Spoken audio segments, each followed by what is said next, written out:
चला आम्ही या आणखी व्यवसायाची मग वृद्धी करू, त्याच्यामध्ये आणखी वाढ करू आणि त्याचा विस्तार करू. यामधला 230 कोटींचा संदर्भ आत्ताच लक्षात ठेवा, कारण तो आकडा परत या एका कागदात येणार आहे आणि तो कशा संदर्भात येणार आहे तेही सांगतो. व्हिडिओच्या सुरुवातीलाच मी तुम्हाला प्रसंग आणि या दोषी नावाच्या व्यावसायिकाचं नाव याच्यासाठी घेतलं की पुण्यातल्या एका पब्लिक ट्रस्टची जागा, समजून घ्या, पब्लिक ट्रस्टची जागा, पुण्यातले बिल्डर, नामांकित बिल्डर, त्यानंतर पुण्यातले मंत्री, भाजपचे मंत्री, त्यानंतर महाराष्ट्राचे जे चॅरिटी कमिशनर आहेत ते, म्हणजे थोडक्यात राजकीय नेते, बिल्डर आणि प्रशासन या सगळ्यांनी एकत्रित येऊन पुण्यातल्या मॉडेल कॉलनीतल्या जवळपास 400 ते 500 कोटी रुपयांचा असलेलं व्हॅल्युएशन असलेलं हे संपूर्ण एक 3.5 एकराचा भूखंड हा एकत्रितपणे खिशात कसा काय घातला, या सगळ्याची आजची स्टोरी आहे. जागा पब्लिक ट्रस्टची, पण ती विकली पण, विकताना त्याच्यामध्ये डॉक्युमेंट पण दिले आणि सगळ्यात महत्वाचं काय, मंत्र्याच्या फक्त आशीर्वादाने काम नाही झालंय, तर ह्याचे कागदोपत्री पुरावे आज मी सगळ्या घेऊन आलेलो आहेत. एका पब्लिक ट्रस्टची प्रॉपर्टी कशा पद्धतीने विकण्यात आली, खूप इंटरेस्टिंग तारखा, त्याची क्रोनॉलॉजी आणि रंजक असा हा सगळा घटनाक्रम सगळं तुमच्यापर्यंत पोहोचवायचं आहे. मुंबई तक मध्ये तुमच्या सगळ्यांचं स्वागत आणि अर्थात मी ओंकार वाबळे. आत्ता मी पुण्यातल्या मॉडेल कॉलनीमध्ये, म्हणजे जो पुण्यातला एक अत्यंत प्राईम एरिया आहे राहण्यासाठी, वेगवेगळ्या नेत्यांची सुद्धा मॉडेल कॉलनीमध्ये घरं आहेत, या मॉडेल कॉलनीमधल्या जैन बोर्डिंग मध्ये उभा आहे. याच प्रिमायसेसमध्ये 3.5 एकराचा हा संपूर्ण भूखंड आहे. 3.5 एकरामध्ये एक पब्लिक ट्रस्ट तयार करण्यात आला. माझ्या पाठीमागे तुम्ही आता हे नाव जर बघितलं दिसेल तुम्हाला, शेठ हिराचंद नेमचंद दिगंबर जैन बोर्डिंग. हे काय आहे? इट्स अ बॉईज हॉस्टेल, मुलांचं वसतिगृह, जैन मुलांसाठी केलेली संपूर्ण प्रॉपर्टी आहे. हा पूर्ण पब्लिक ट्रस्ट आहे. याच्या बॅक साईडला तुम्ही आणखी गेला की एक ओपन स्पेस येतो आणि त्याच्या बॅक साईडला जैन धर्मियांचं एक मंदिर आहे, जे ऑपरेशनल मंदिर आहे. असं नाही की ती कोणती जुनी स्ट्रक्चर आहे किंवा ते वापरत नसलेलं किंवा कोणी जातच नसलेलं ज्याला आपण म्हणतो, असं नाहीये. वापरत असलेली सगळी जागा आहे. हॉस्टेल जुनं असलं तरी सुद्धा चालू स्थितीमध्ये आहे. अगदीच इमारत पडक्या आहे किंवा ती राहू शकत नाही अशा परिस्थितीत नाही.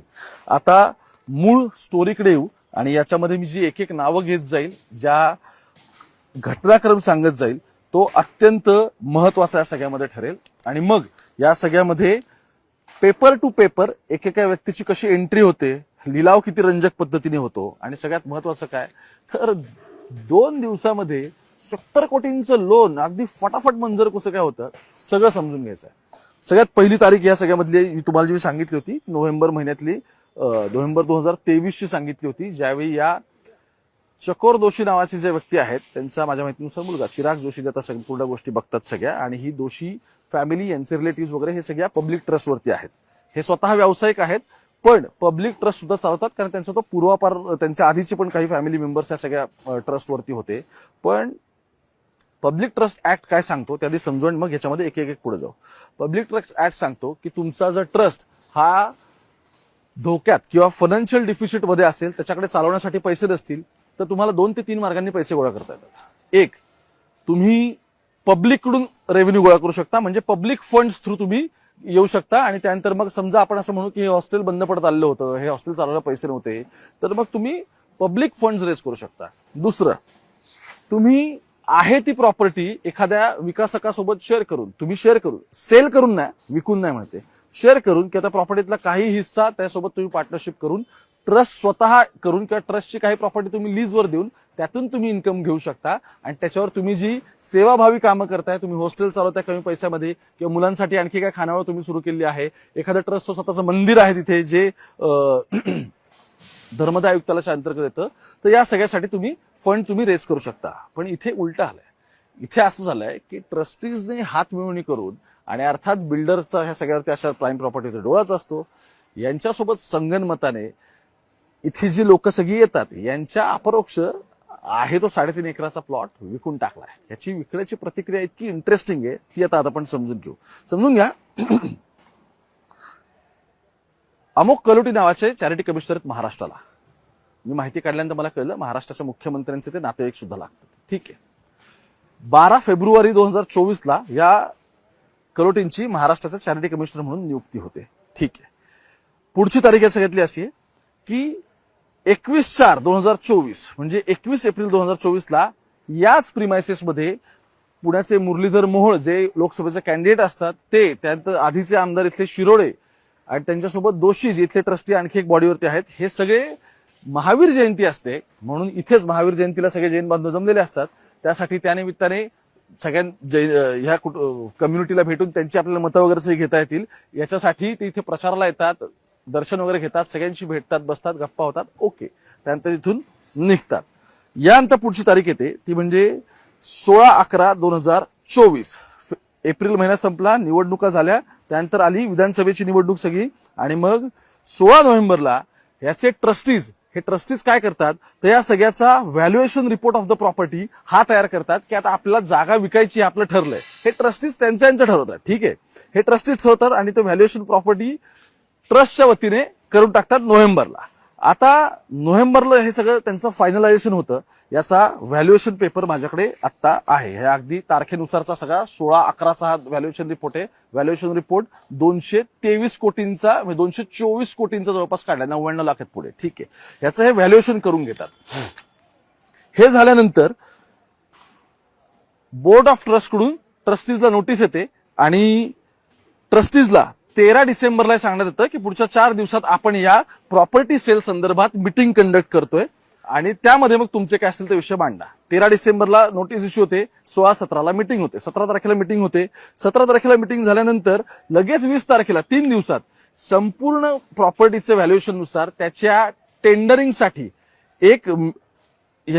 टेंडरिंगसाठी पब्लिक नोटीस जाहीर केली जाते. लगेच 3 दिवसात पब्लिक नोटीस जाहीर होते. पब्लिक नोटीस जाहीर झालं तर त्याच्यामध्ये एक गोष्ट करतात की मेरिट डेव्हलपमेंट कन्सल्टंट हे याच्यासाठी नेमले जातात. म्हणजे काय की ही मेरिट नावाची फर्म याच्यासाठी नेमली जाते ते कन्सल्टंट म्हणून की ते या जागेचं व्हॅल्युएशन बघतील, ही जागा संपूर्ण बघतील आणि इथे जी डेव्हलपमेंट व्हायची आहे त्याच्यासाठीचे कन्सल्टंट म्हणून काम बघतील. मी सहज ते मेरिट सर्च केलं तर मला दिसलं की त्या मेरिटच्या ऑफिस मधल्या मेन खुर्चीवर जाऊन बसलेले आहेत पुण्याचे खासदार मुरलीधर मोहोळ. ठीक आहे, ओके. ज्यावेळी कन्सल्टंट नेमले जातात, कन्सल्टंट टेंडरिंगच्या ऑर्डर्स काढतात. कन्सल्टंट म्हणतात की इथे डेव्हलप करायची जागा विकायला रेडी झालेल्या आहेत, तर विकासक कोण आहेत? 3 विकासक या सगळ्यामध्ये येतात, रांजदेकर, बडेकर आणि गोखले. बघा, या तिघांचं पण माझ्याकडे डॉक्युमेंट आहे पुणे म्युनिसिपल कॉर्पोरेशनचं. याच्यामध्ये या जागेचं टेंडरिंग कसं झालं हे दाखवलंय. आता जेव्हा हे 3 विकासक या सगळ्यामध्ये येतात त्यावेळी लिलावामध्ये मेरिट कन्सल्टन्सी असते आणि हे 3 जण येतात. आता यातलं पहिलं टेंडर बघू. हे गोखलेंचं टेंडर आहे. बघा, हे फायनलच झालं टेंडर आहे. हे टेंडर 230 कोटींचं निघतं या सगळ्यामध्ये. 230 कोटी तुम्ही जर आकडा तुम्हाला लक्षात असेल तर व्हिडिओच्या सुरुवातीला मी घेतला होता. काय योगायोग बघा की जे ट्रस्टी जाहीर इंटरव्ह्यूत सांगतात की आपण फंड रेज करतोय आमचा बिझनेस एक्सपांड करण्यासाठी, ते आकडा 230 घेतात आणि इथे सुद्धा टेंडर फायनल झालंय गोखलेचं, तो आकडा सेम आहे. आता या सगळ्यामध्ये काय होतं बघा, गोखले, बडेकर, रांजेकर हे 3 जण असतात. याच्यात 230 कोटींचं गोखलेंनी दिलं, हे फायनल झालेलं टेंडर आहे. त्याच्या व्यतिरिक्त पुढे रांजेकरांचं नाव आहे, त्यांनी 185 कोटींचं टेंडर दिलेलं दिसतंय, एस्टिमेट दिलं दिसतंय. आणि आणखी दुसरं आहे ते बडेकर आहेत, बडेकरांनी 200 कोटींचं टेंडर दिलंय. मला एक इंटरेस्टिंग गोष्ट काय वाटली, हे टेंडरचे 3 फॉर्म वाचल्यानंतर ना एक गोष्ट जाणवते, ते असं आहे की ह्याची फॉन्ट साईज, याच्या स्पेस ज्या दिल्यात त्यानंतर ह्याचा पेपर, त्यानंतर लिहिण्याची सगळी पद्धत ही अगदी एकाच व्यक्तीने बसून केली की असा प्रश्नचिन्ह तयार होतं आणि फक्त नावं, लेटर हेड्स आणि त्यानंतर आकडे एवढंच फक्त बदललेत काय, इतकं याच्यामध्ये सगळं साम्य आहे. आता मी म्हटलं टेंडर प्रोसेसमध्ये ही 3 नावं आली आहेत, तर ह्या कोण आहेत 3 व्यक्ती या शोधून काढण्याचा प्रयत्न केला. आणि आता स्टोरीमध्ये या ठिकाणी एंट्री होते, ते म्हणजे पुण्याचे खासदार केंद्रीय मंत्री मुरली मोहोळ यांची. का समजून घेऊ. मुरली मोहोळांचं इलेक्शनचं ऍफिडेव्हिट काढलं. ऍफिडेव्हिट काढल्यानंतर मला कळलं की गोखले आणि बडेकर या सगळ्यामध्ये यांचे हे जे डेव्हलपर्स आहेत, या डेव्हलपर्समध्ये मुरली मोहोळ हे स्वतः पार्टनर्स आहेत वेगवेगळ्या प्रोजेक्ट्समध्ये आणि त्याची माहिती त्यांनी स्वतः ऍफिडेव्हिट वरती दिलेली आहे.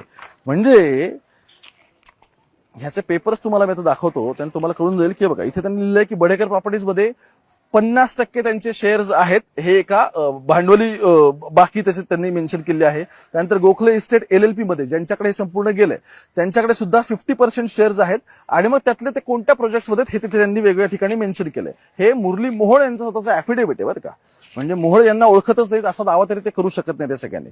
परत बडेकर प्रॉपर्टीज पार्टनरशिप फर्म इथे पण 50%, मग त्याच्यामध्ये सर्व्हेज नंबर कोणकोणते प्रॉपर्टीज कोथरूड मधल्या त्या त्यांनी दिल्यात. खाली पण आणखी बडेकर प्रॉपर्टीजचे परत वेगवेगळे त्यांनी नंबर दिलेत. इतकंच नाही, आता पुढे आणखी गेल्यानंतर त्याच्यामध्ये आणखी कळतं की आणखी एक बडेकर डेव्हलपर्स इथे 96 लाखाची वेगळी अमाऊंट दिसते. काही ठिकाणी देणी पण आहेत त्यांची त्यांच्यासोबतचीच, तर ती पण त्यांनी केलेत. हे जॉईंट अकाउंटचे शेअर दिसतात, हे पण 50% आहे. त्याच्यामध्ये axis bank finance, Badekar properties आणि अर्थात मुरलीधर मोहोळ असं ते त्यांनी इथे सगळ्या डिटेल दिलेल्या आहेत. आता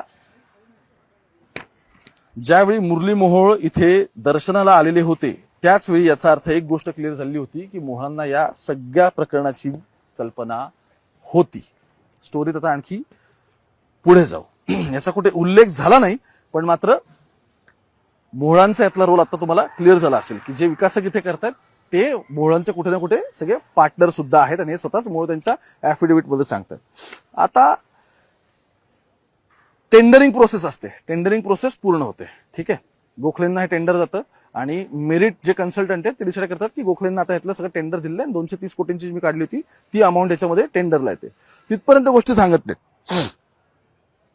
लिलाव संपतो, टेंडरिंगची प्रोसेस होते, त्यानंतर 28 तारीख उजाडते. 28 फेब्रुवारी 2025. आता आपण डिसेंबर 2024 बद्दल बोलत होतो. 28 फेब्रुवारी 2025 ला महाराष्ट्राचे जे कलोटी आहेत, म्हणजे अमोक कलोटी धर्मदाय आयुक्त कमिशनर जे महाराष्ट्राचे आहेत, त्यांच्याकडे इथून अर्ज जातो की अशा अशा ठिकाणी जागा आहे, पब्लिक ट्रस्टची जागा आहे, पण तिथे आता काय होत नाही, बंद पडकं सगळी जमीन आहे, पडलेलं सगळं ते आहे, तिथे आता काही कन्स्ट्रक्शन वगैरे आता तरी काय होऊ शकत नाही आणि पब्लिककडे आमच्या ट्रस्टकडे त्या सगळ्या संदर्भात पैसे पण नाहीयेत ते हॉस्टेल सगळं रिवाईव्ह करायला आणि त्या गोष्टी सगळ्या करायला. आणि मंदिराचा यात कुठेच उल्लेख नसतो. पेपरवरती सुद्धा मंदिराच्या जागी फक्त एक स्ट्रक्चर म्हणजे टेम्पल असा उल्लेखच नसतो, फक्त स्ट्रक्चर असा उल्लेख असतो. आणि बघा जे ऑपरेशनल मंदिर आहे ते सुद्धा हे विकासक नंतर मॉर्गेज करतात, ते सुद्धा गहाण ठेवतात, ते पुढे पुढे आता येईल.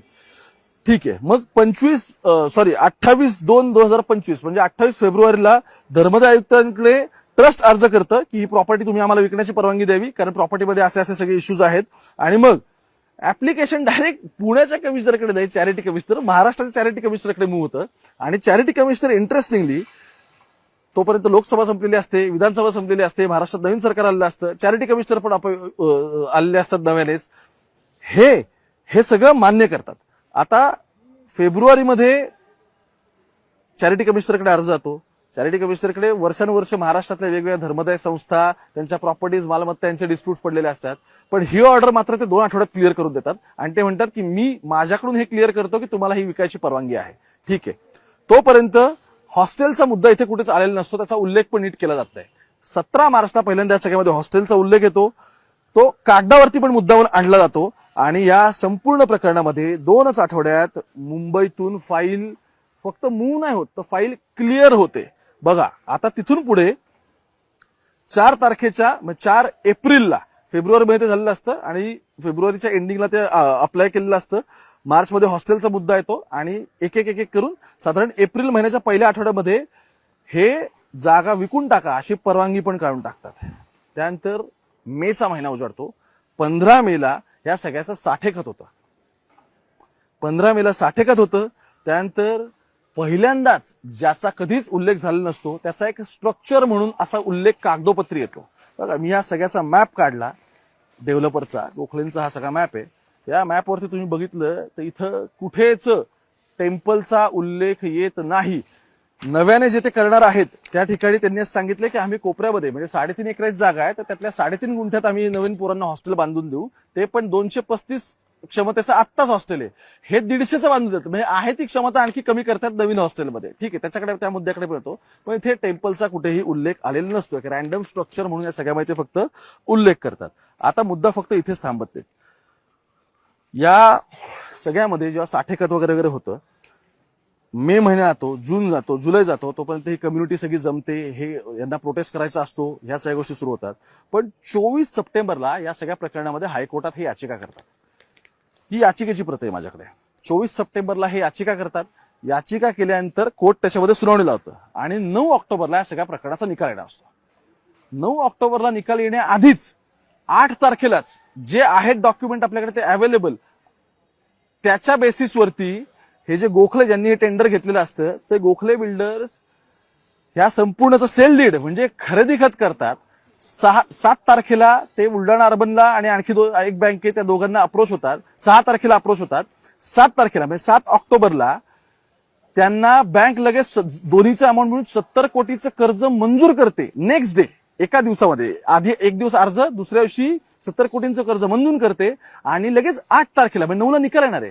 8ला ते लोन डिस्बर्स पण होतं, त्याचं खरेदी खत पण होतं. आणि फक्त इतकंच नाही, हे सेल डीड एकाच दिवशी 2 वेगवेगळ्या पातळीवरती होतं. या संदर्भातला जो मुद्रांक शुल्क सगळं भरायचं असतं, तेही एकाच दिवसात संपूर्ण मुंबईला भरलं पण जातं. आणि त्याच दिवशी परत दुपारी ट्रस्टीची सगळी मिटिंग लागते की आता खरेदी खत वगैरे सगळं झालेलं आहे, सगळ्या गोष्टी नीट आपल्यामध्ये पार पडलेल्या आहेत. मिटिंग दुपारी होते, पण ऑलरेडी सकाळीच हे सगळे कार्यक्रम मार्गी लागलेले असतात.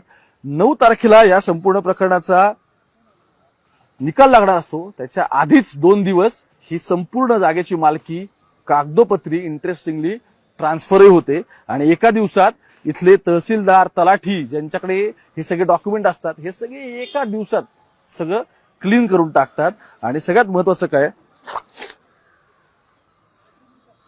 6 ऑक्टोबरला त्यांनी अप्लाय केलेलं असतं, 7ला ते मंजूर होतं, 8ला डिस्बर्स होतं, 8ला कर्ज मंजूर झालेलं आहे, खरेदी खत पण त्यांचं होतं.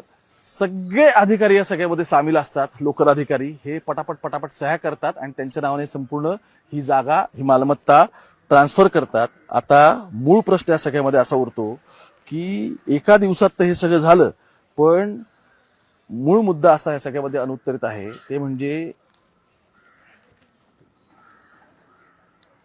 मंत्री, अधिकारी आणि बिल्डर ह्या सगळ्यांनी एकत्रित येऊन कशा पद्धतीने हे एकदम रंजक, मी तारखा याच्यासाठी सांगितल्या कारण त्या तितक्याच नाटकी आहेत, इंटरेस्टिंगली सगळे कागदपत्र पटापट पटापट पटापट क्लिअर केले.